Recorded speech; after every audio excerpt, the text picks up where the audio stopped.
Alright, what's going on guys, it's Apoqsi, and it's finally happening. We're finally getting to hear about the future of Cyberpunk 2077, not only the next major update, but possibly the expansion as well, as CD Projekt Red has just announced a new Night City Wire event happening on September 6th at 8 AM Pacific time, which, by the way, I will be live streaming. That stream is already linked down in the pinned comment, the description. You can go ahead and check that out, and be sure to set on a reminder. But there is a lot to go over in this video, not only about what we could be seeing in the next major update, but also what to expect at the Night City Wire event. So without further ado, let's roll the intro.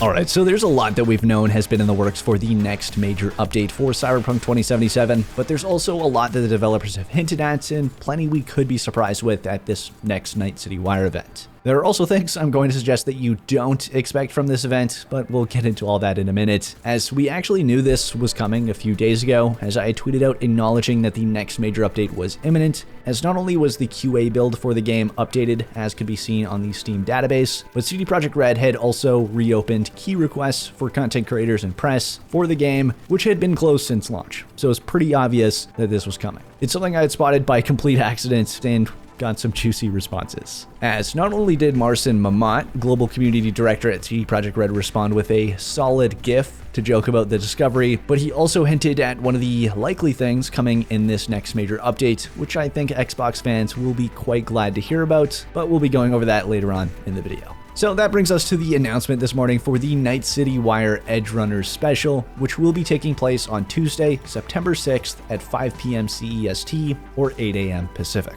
And as they've revealed, they will not only be talking about the upcoming anime, Cyberpunk Edgerunners, which will be releasing on Netflix September 13th, but also what's next for Cyberpunk 2077. And no, I don't just mean the next patch, as on the Steam community forum, they posted further details on the event. We'll start with an about 23-minute long special episode of Night City Wire, with Pavel Berza joined by Bartosz Stibor, one of the creators of Cyberpunk Edgerunners, and Gabriel Amantangelo, game director of Cyberpunk 2077. We'll talk all things Cyberpunk, Edgerunners, upcoming patch, and what's in store for the game in the future. So they made it very clear that they're going to be talking about the upcoming patch and what's coming in the future beyond that, which could either mean just discussing further general supports for the game, or even next year's expansion. What's even better is that Night City Wire will be immediately followed by another stream with Emilia Colat and Alicia Kozera for REDStreams number 3, where together with Patrick Mills, the franchise and lore designer, and Miles Tost, the senior level designer, they'll showcase a deep dive into selected features from the upcoming patch. So this is yet another major update that will allow them to showcase all new features to better the game, likely in the form of a new free bonus content DLC package, which can also be seen on the Steam database. The database has been seeing a lot of updates over the last few days, with the DLC getting moved into the QA testing branch, the GeForce Now build being updated just yesterday, and the QA build getting updated once again earlier this morning. So it looks like now they're just dealing with the final touch-ups to prepare for release. Which, by the way, I wouldn't be surprised if it launches the same day as the Night City Wire and REDStreams event, just as they did with patch 1.5, where they showcased the patch, revealed the trailer, and then announced that it was live all during the REDStream event back on February 15th.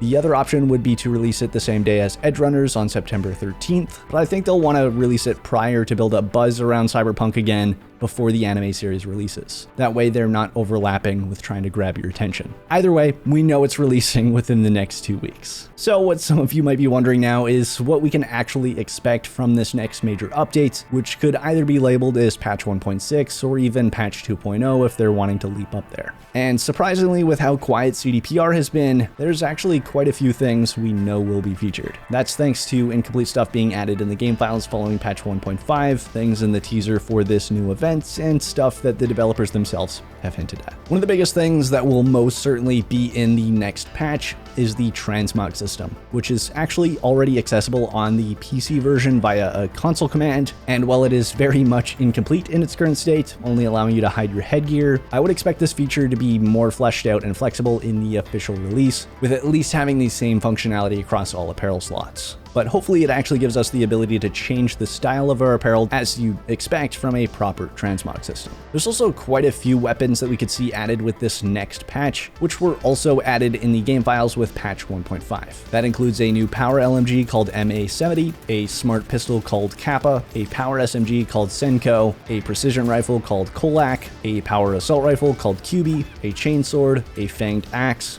and a new knife. We could be seeing all of these rolled out in the next patch or staggered over time. DLC weapons won't exactly be a new thing for the game though, as we did see the DA8 Umbra and the Guillotine added previously. What I would really like to see though is the thermal katana from the older trailers, which has still yet to be brought back into the game. They also showed off a new jacket in the teaser for the event, which is the beautiful cyberpunk yellow we have all come to love. I actually quite like this one personally, so there's no doubt I will rock it if their transmog system is done right. I'd say it's also safe to expect quite a bit more new apparel than just this one jacket. And the last solid thing we've got is thanks to someone that responded to Marcin Mott on my tweet asking for Xbox Series S performance mode. And while he didn't directly respond at first, he did in fact like the tweet, in which he then responded back with an eyes emoji. This has become a pretty common way for them to soft confirm things on Twitter, so I think it's pretty safe to say that a performance mode for the Series S will be one of the many things included in this next major update, which is fantastic news for anyone wanting to play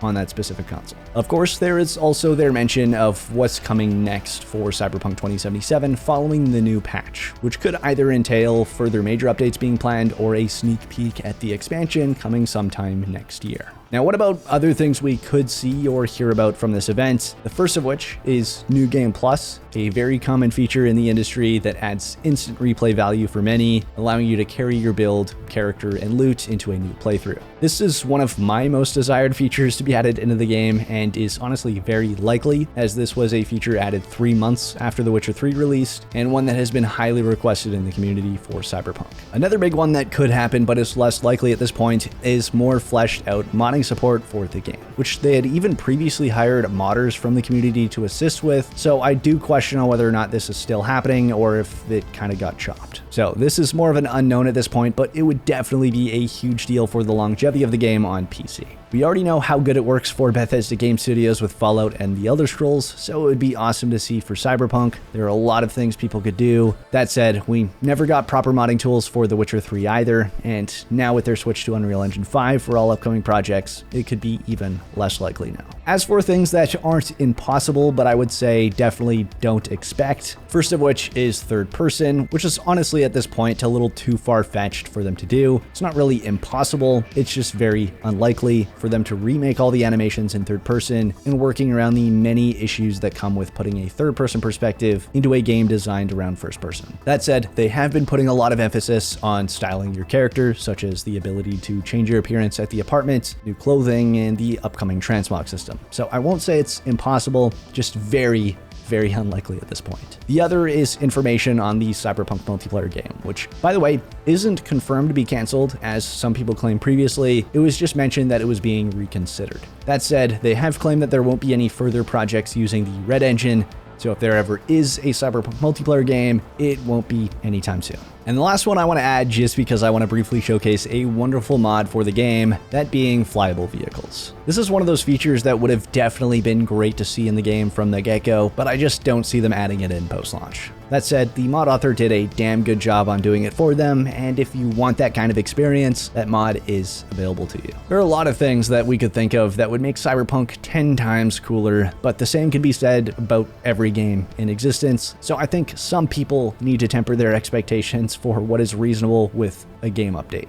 And that way, if something like that ever were to occur, you can be pleasantly surprised that they dramatically changed the game. With that said, I think that about covers everything for this video. If you think I missed anything or you just want to share your thoughts on what was discussed here, please feel free to discuss down in the comments. I'll be sure to be active there. And as a reminder, I will be live streaming the Night City Wire event and REDStreams on September 6th, which I'll be starting 30 minutes early at 7:30 a.m. Pacific. So if you'd like to join me in finding out about the future of Cyberpunk 2077, I've linked that stream page on screen and down in the description, where YouTube will allow you to enable a reminder. Also, if you want to help out the channel big time, hitting the like button on this video and that stream page would mean a lot. But that's it for this video. Thanks again for watching, and until next time, this is Apoqsi, signing off.